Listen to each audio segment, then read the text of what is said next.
नमस्कार, मैं हूं तान्या और आप देख रहे हैं न्यूज 24 एक्सप्रेस। आइए नजर डालते हैं आज की बुलेटिन्स पर।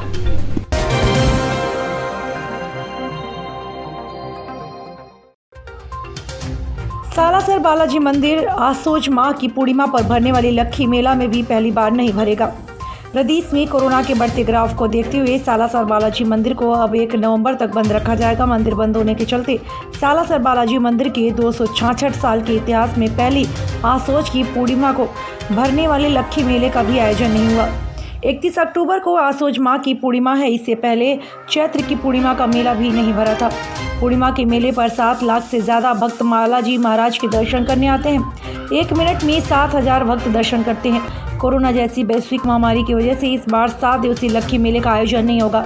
नगर मूल पुजारी ने बताया कि इस बार सभी भक्तों अपने घरों में ही बालाजी महाराज का ध्यान करें और ऑनलाइन दर्शन करें और सभी बालाजी महाराज से प्रार्थना करें कि इस बीमारी से जल्द समाप्ति मिले और निजात मिले।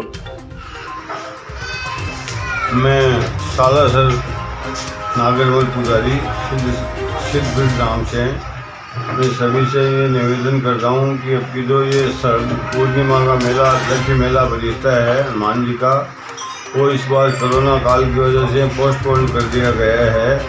तो सभी भक्तों से निवेदन है कि वो अपने घरों में ही हनुमान जी महाराज की आराधना करें, पूजा करें और बालाजी का ध्यान करके और माता जी का ध्यान करके अपने अपने घरों में ही पूजा पाठ करें और बालाजी से और माता जी से ये प्रार्थना करें कि कोरोना काल जल्दी से जल्दी खत्म हो और सभी देशवासियों में सुख शांति और खुशहाली लाएं।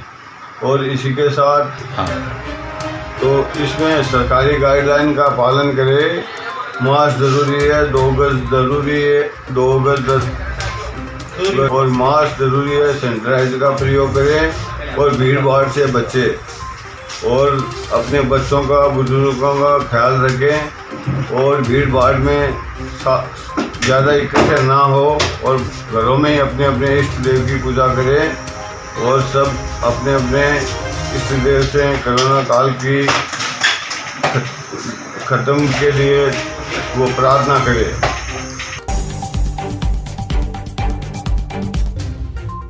समाजवादी पार्टी के कार्यकर्ताओं ने कलेक्ट्रेट परिसर में किया प्रदर्शन। प्रदेश सरकार की विफल कानून व्यवस्था को लेकर समाजवादी पार्टी कार्यकर्ताओं ने समाजवादी पार्टी कार्यालय से सरकार विरोधी नारे लगाते हुए जुलूस निकाला और इस जुलूस के साथ समाजवादी पार्टी के कार्यकर्ता जिलाधिकारी कार्यालय पहुंचे, जहां पर उन्होंने राज्यपाल को संबोधित ज्ञापन जिलाधिकारी को सौंपा। आपको बता देंगे कि पूरा मामला जिला मुख्यालय का है, जहां पर प्रदेश के नेतृत्व के आह्वान पर समाजवादी पार्टी के कार्यकर्ताओं ने भारी संख्या में पार्टी कार्यालय में एकत्रित होकर सरकार विरोधी जुलूस निकालते हुए प्रदेश सरकार की ध्वस्त कानून व्यवस्था एवं आए दिन प्रदेश में घट रही घटनाओं को लेकर राज्यपाल को संबोधित ज्ञापन जिलाधिकारी को सौंपा। ज्ञापन के माध्यम से समाजवादी पार्टी कार्यकर्ता ने प्रदेश सरकार पर आरोप लगाया है कि इस सरकार में कोई भी सुरक्षित नहीं है। यहाँ आए दिन बच्चियों के साथ दुराचार होता रहता है और प्रदेश सरकार के लोग ही इन दुराचारियों को भी बचाने में लग जाते हैं। उन्होंने ये भी कहा कि भारतीय जनता पार्टी के कार्यकर्ता खुलेआम पुलिस और प्रशासन के सामने लोगों को गोली मार देते हैं और पार्टी के विधायक का बयान ऐसे लोगों के पक्ष में आता है जो लोग हत्या के आरोपी होते हैं। सरकार के संरक्षण में बढ़ रहे अपराधों को लेकर समाजवादी पार्टी के लोग हर तरीके के आंदोलन के लिए तैयार हैं। उसके लिए चाहे समाजवादी को लाठी खानी पड़े या फिर जेल जाना पड़े, समाजवादी कार्यकर्ता जनता के हित के लिए हर तरह की लड़ाई लड़ने को तैयार हैं। अखिलेश यादव जी के निर्देशन पे उत्तर प्रदेश के पूरे जनपदों में आज समाजवादी पार्टी सड़कों पर निकल करके जिला अधिकारी के माध्यम से महामहिम राज्यपाल को ज्ञापन भेज रही है। प्रदेश में जो अराजकता का माहौल है, जो लूट हो रही है, अपहरण हो रहे हैं, बलात्कार हो रहे हैं, छोटी छोटी बच्चियों की इज्जत सुरक्षित नहीं है। भारतीय जनता पार्टी के लोग सरेआम दिन दहाड़े पब्लिक के ऊपर गोली चला करके पब्लिक को मार रहे हैं। उन सवालों को लेकर के आज हम लोगों ने ज्ञापन जिलाधिकारी के माध्यम से राज्यपाल को सौंपा। विधायक जी, क्या आपको नहीं लगता है कि नेताजी के समय की समाजवादी पार्टी और आज की समय की समाजवादी पार्टी में काफ़ी परिवर्तन आया है? नहीं, कोई परिवर्तन नहीं है। नेताजी भी नौजवानों को ललकारते थे कि आइए आगे बढ़िए, जिंदा कौमें 5 साल इंतजार नहीं करती हैं, और वही नौजवान आज भी लड़ रहा है, आगे बढ़ रहा है, लड़ रहा है। और समाजवादी पार्टी का नौजवान पूरी तौर से प्रशिक्षित है। उसे पता है कि लोहिया जी का रास्ता कौन सा है, आदरणीय नेताजी मुलायम सिंह यादव का रास्ता कौन सा है, कैसे हमें उस रास्ते पे चल करके आगे कामयाबी हासिल करना है, समाजवादी पार्टी की सरकार बनाना। गांधीनगर में अज्ञात चोरों ने 1.5 लाख की नकदी सहित करीब 4 लाख की चोरी की वारदात को दिया अंजाम, पुलिस जांच में जुटी। जालौन के कोच कोतवाली क्षेत्र में अज्ञात चोरों ने चोरी की वारदात को दिया अंजाम, करीब 1.5 लाख रुपए की नकदी सहित 4 लाख का माल पार कर दिया। आपको बता दें कि मामला गांधीनगर का है, जहां चोरों के हौसले बुलंद हुए। रात के अंधेरे में एक घर को निशाना बनाया। राजेंद्र सिंह पुत्री मंगली ने बताया कि रविवार और सोमवार की रात्रि के समय अज्ञात चोरों ने घर में घुसकर बक्से को ऊपर वाले कमरे से लाकर नीचे वाले कमरे में बक्से को लाकर तोड़कर लाखों रुपए की जेवरात व नकदी पार कर ले गए। सुबह परिजनों ने पुलिस को सूचना दी, जिस पर मौके पर पहुंची पुलिस ने जांच पड़ताल की। पीड़ित राजेंद्र ने बताया कि चोरी करीब 4 लाख रुपए की हुई है। चोरी की इस घटना से इलाके के लोग सहमे हैं। जनपद सदस्य क्षेत्र क्रमांक 7 रुपेश कुमार मरकाम ने कलेक्टर सूरजपुर से ग्राम पंचायत छतरंग बनगांव पालकेवरा बड़वार को तहसील ओड़गी के क्षेत्राधिकारी से यथावत रखने की मांग की है। 4 गांवों के ग्रामीणों को तहसील बिहारपुर में शामिल करने पर दोहरी मार झेलनी पड़ेगी। एक तरफ ज्यादा लंबी दूरी तो वहीं दूसरी ओर एकमात्र तहसील कार्य के लिए ही जाना पड़ेगा बिहारपुर। सूरजपुर जिले के दूरस्थ क्षेत्र छतरंग बिहारपुर ज्ञात हो कि जनपद पंचायत ओड़ंगी में 74 ग्राम पंचायत हैं, सभी का तहसील ओड़ंगी था। वर्तमान में ओड़ंगी तहसील को 2 भागों में विभाजित कर तहसील ओड़ंगी व उप तहसील बिहारपुर स्थापित किया गया है। पीठासीन अधिकारी की नियुक्ति भी कर दी गई है। परसीमन के ग्राम पंचायत छतरंग बनगांव पालकेवरा बड़वार को उप तहसील बिहारपुर में शामिल कर दिया गया है। जनपद सदस्य रुपेश कुमार मरकाम ने कलेक्टर सूरजपुर को आवेदन देकर बताया कि छतरंग से ओड़गी की दूरी 35 किलोमीटर है तथा छतरंग से बिहारपुर की दूरी 65 किलोमीटर है। यह क्षेत्र ओड़गी थाना क्षेत्र के अंतर्गत आता है। मजदूरी भुगतान भी ओड़ंगी बैंक से ही होता है और जनपद पंचायत कार्य के लिए ओड़गी में जाते हैं और मात्र तहसील के कार्य के लिए बिहारपुर जाना पड़ेगा। उन्होंने चारों गांवों को ओड़गी तहसील में यथावत रखने की मांग की है। ओड़गी क्षेत्र क्रमांक 7 मेरा निवास ग्राम पंचायत छतरंग में है। अभी वर्तमान में ओड़गी तहसील के अलावा एक नया उप तहसील का परिसीमन बिहारपुर हुआ है, जिसमें छतरंग बनगावा पालकेवरा बड़वार राजस्व ग्राम को बिहारपुर उप तहसील में शामिल कर दिया गया है। बिहारपुर उप तहसील में शामिल करने से यहाँ के जनता लोगों को काफी आक्रोश हुआ है।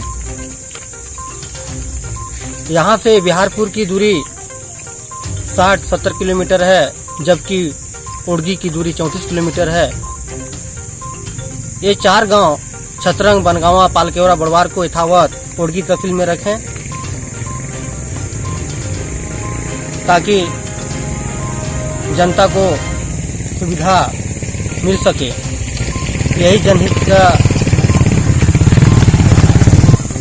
जिसके मांग को लेकर हम लोग कलेक्टर, एसडीएम, माननीय संसदीय सचिव भटगांव विधानसभा विधायक को भी हम लोग ज्ञापन सौंपे हैं, ताकि हम लोग को ओड़गी तहसील में इस क्षेत्र वासियों को रखा जाए।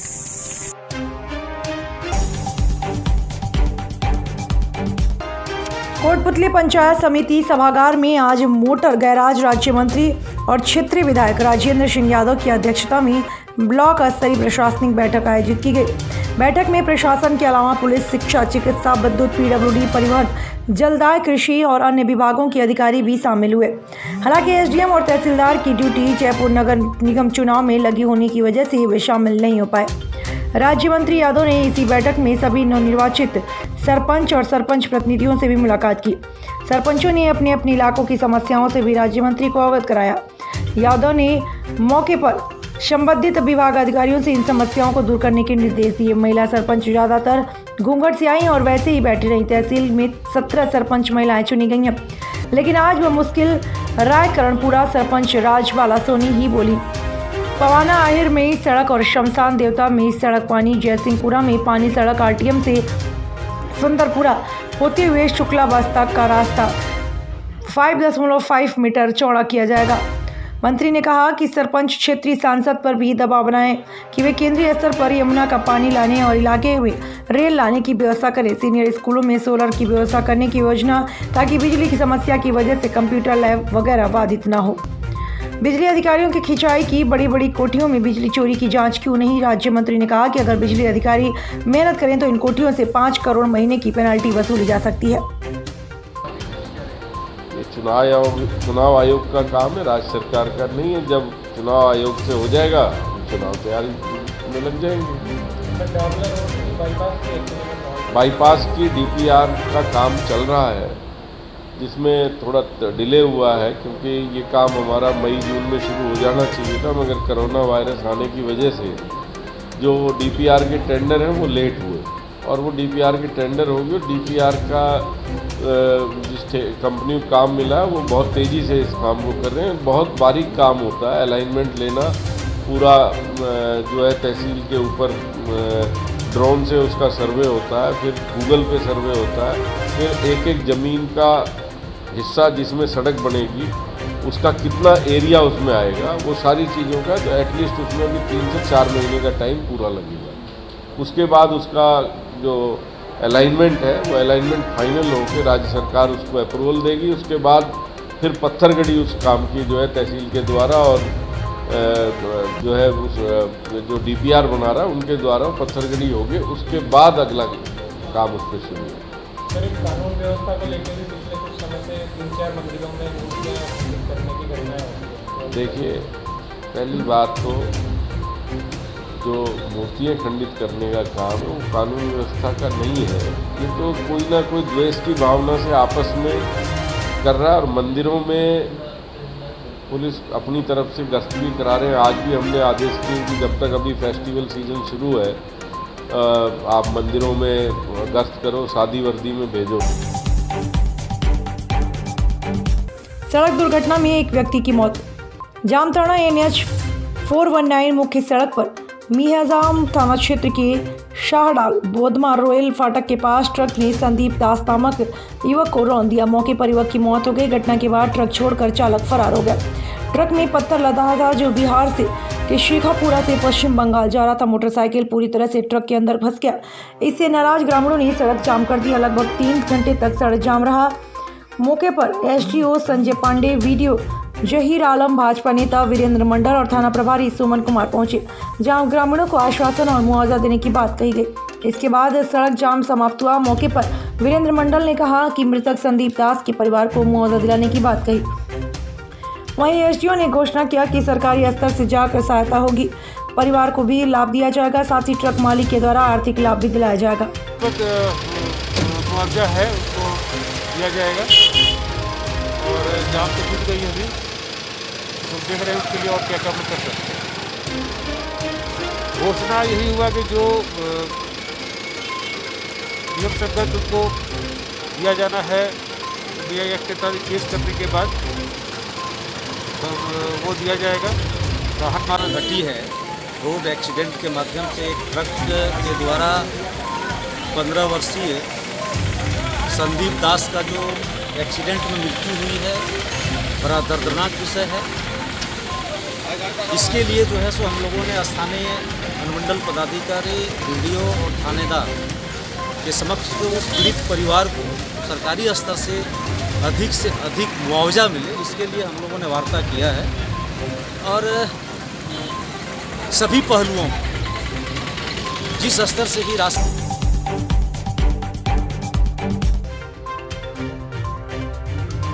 भटगांव थाना में पदस्थ प्रभारी श्री सरजू प्रसाद धृतलहरी एक्शन मूड में है। भटगांव में पदस्थ होते ही थाना क्षेत्र अंतर्गत अवैध कारोबार में संलिप्त लोगों को बंद कराने समझाइश दिया था। बावजूद क्षेत्र में अवैध कारोबार जैसे जुआ, सट्टा, शराब, गांजा बिक्री कर खपाने वाले बाज नहीं आ रहे हैं। जिस पर अंकुश लगाने हेतु भटगांव पुलिस स्टाफ के साथ लगातार क्षेत्रों में पेट्रोलिंग कर कार्रवाई कर रहे हैं। इसी के मद्देनजर मुखबिर की सूचना पर 3 अलग अलग मामलों में 3 आरोपियों को मौके पर दबोचा है। भटगांव टीआई की माने तो सबरिया डेरा सलोनिकला निवासी आरोपी शंकर गौड़ के पास से 2 अलग अलग पॉलिथीन में रखे 12 लीटर महुआ शराब जब्त की, जिसकी कीमत लगभग 1200 रुपये बताए जा रहे हैं। जबकि दूसरा आरोपी अवध राम शाहू रोहिना निवासी का आम आसान में तलवार लहरा रहा था, जिनको एक लोहे के 27 इंची तलवार के साथ गिरफ्तार किया गया।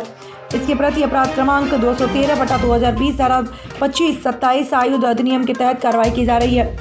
वहीं तीसरा आरोपी विजेंद्र सारथी को थैले के अंदर रखे गांजे के साथ सिंधु चुआ से गिरफ्तार किया गया। बताया जा रहा है कि थैले में लगभग 800 ग्राम गांजा रखा हुआ था, जिसकी कीमत लगभग 5000 रुपये आंकी गई। इस मामले में NDPS एक्ट के तहत कार्रवाई की जा रही है। गौरतलब उपरोक्त तीनों मामले में विधिवत कार्रवाई पूर्ण कर आरोपियों को गिरफ्तार कर न्यायालय पेश किया गया। वहीं इस कार्रवाई में थाना प्रभारी भटगांव श्री सरजू प्रसाद घृत लहर एवं थाना की पूरे स्टाफों का विशेष योगदान रहा। ये है कि जैसे वहाँ हमारे मुखबिर से सूचना मिली कि ग्राम रोहिना में एक आदमी ने तलवार लेकर दौड़ रहे हैं और लोगों जिससे बहुत भयभीत है। उस गाँव में इतना हल्का मचा दिया है कि सालाना तत्काल भी है। तो वहाँ जाकर मौका में देखे कि वास्तविक एक आदमी अवध राम शाहू पिता चंद राम शाहू उम्र 32 साल का है, जिसने अपने हाथों में तलवार लेकर दौड़ रहा था और लोगों को भयभीत कर रखा था। वहाँ गए हैं और मौके में से पकड़ कर गिरफ्तार किए हैं और ला के अपराध क्रमांक 213/20 धारा 25-27 एक्ट में उसका कार्रवाई की है। अभी जब से मैं आया इस थाना में, मैं कच्ची शराब है या अवैध शराब है, गांजा है, सट्टा है, जुआ है, इसका अभियान मैं जब से चालू रखा हूँ। इसी दौरान कल मैं ग्राम भ्रमण में निकला तो मुझे सूचना मिली कि शंकर पिता राजू कुमार ने अवैध रूप से हाथ में दारू बना के बिक्री कर रहे हैं। उसको हम लोग हमारे मुखबिर फतवाओं के साथ घेराबंद किए हैं, जो सबरिया डेरा है, जहां हम उनसे दारू करीबन 12 लीटर जब्त किए हैं। और लोग भी मिले वहाँ हमारे सबरिया डेरा से। उन लोगों को समझाई दिया गया कि ऐसी गंदा काम ना करें, अपने बाल बच्चों को अच्छा पढ़ाया लिखाया, अच्छे इंसान बनाए, जिससे समाज में उनका भी जगह हो। आज ये लोग बदतर ज़िंदगी जी रहे हैं, तो अच्छे ज़िंदगी जी रहे हैं। तो और लोग वहाँ के जो मिले जितने सबरिया लोग हैं, उनके बाल बच्चों से मैं समझाया हूँ। और 3-29 आदमी जिससे मुझे दारू मिला है, उसको लेकर मैं थाना आया हूँ। उनके विरुद्ध अपराध क्रमांक 212/2020 धारा 34(2) आबकारी हत्या का मैं कार्रवाई किया। कितनी मात्रा में पकड़ा है और क्या उसकी रेट रही होगी? वो 12 लीटर है। वो कांग्रेस की अध्यक्ष सोनिया गांधी ने लोकतंत्र को खतरे में बताया है। ऐसे में सत्ता पक्ष सोनिया गांधी पर तंज कसने में जुट गया है। आज हरियाणा के गृह मंत्री अनिल विज ने भी सोनिया गांधी के इस बयान पर तंज कसा और कहा कि सोनिया गांधी बिल्कुल सही कह रही हैं, क्योंकि लोकतंत्र के लिए सत्ता पक्ष और विपक्ष को अपना धर्म निभाना होता है। लेकिन यहाँ सत्ता पक्ष तो अपना काम कर रहा है, लेकिन विपक्ष कुछ नहीं कर रहा। इसलिए कभी कभी ऐसा लगता है कि लोकतंत्र वाकई खतरे में है। शशि थरूर भी इन दिनों भाजपा पर भेदभाव के आरोप लगा रहे हैं। तबलीग के नाम पर एक समुदाय को निशाना बनाने का आरोप भी लगा रहे हैं। शशि थरूर के इन आरोपों पर VVP ने थरूर को निशाने पर लिया और कहा कि थरूर के पाकिस्तान के आतंकी संगठनों से संबंध है, जिससे वो समय समय पर जाहिर भी करते रहते हैं।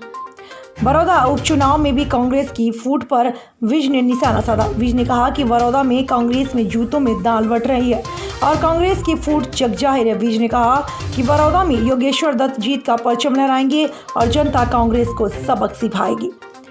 किसानों पर दर्ज हुए मामलों को वापस लेने के लिए किसान नेता गुरनाम सिंह चढ़ूनी ने सरकार को 29 तक का अल्टीमेटम दिया है, जिसके बाद बड़े आंदोलन की बात भी कही। किसान नेताओं ने कही और किसानों ने इसी अल्टीमेटम को लेकर विज ने प्रदर्शनकारी किसानों को बड़ी नसीहत दी है। विज ने कहा कि अपनी आवाज़ उठाने का और प्रदर्शन करने का अधिकार सबको है, मगर एक दूसरे का रास्ता रोकना सही नहीं है। विज ने यह भी कहा कि अगर किसान कोई आंदोलन करते हैं तो प्रशासन इस पर नज़र बनाए हुए है, उन्हें आंदोलनों से निपटना आता है।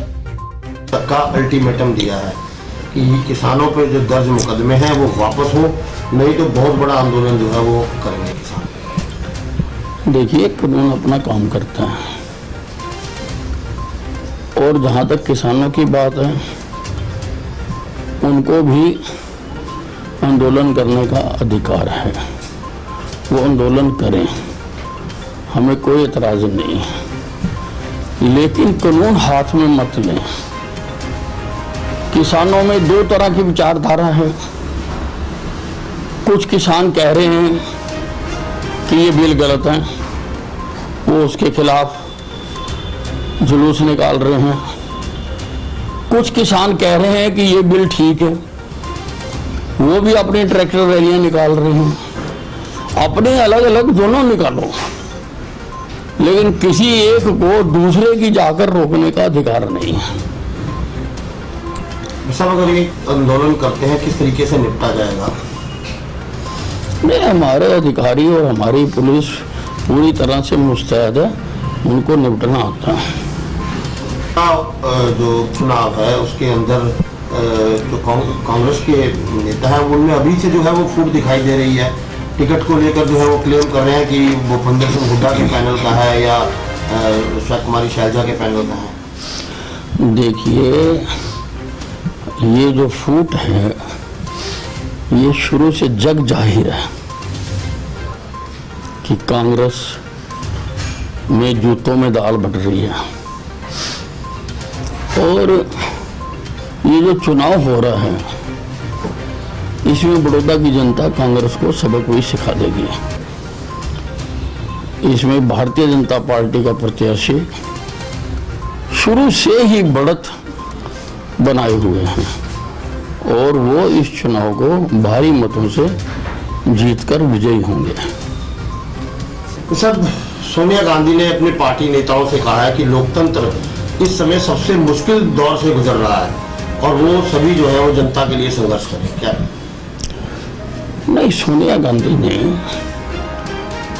बिल्कुल ठीक कहा है, क्योंकि लोकतंत्र पक्ष और विपक्ष दोनों अपना धर्म निभाएं तो ठीक चलता है। यहाँ पर सत्ता पक्ष तो अपना काम पूरा कर रहा है, लेकिन विपक्ष अपना धर्म नहीं निभा रहा, इसलिए कभी कभी ऐसा लगता है कि लोकतंत्र को खतरा पैदा हो रहा है।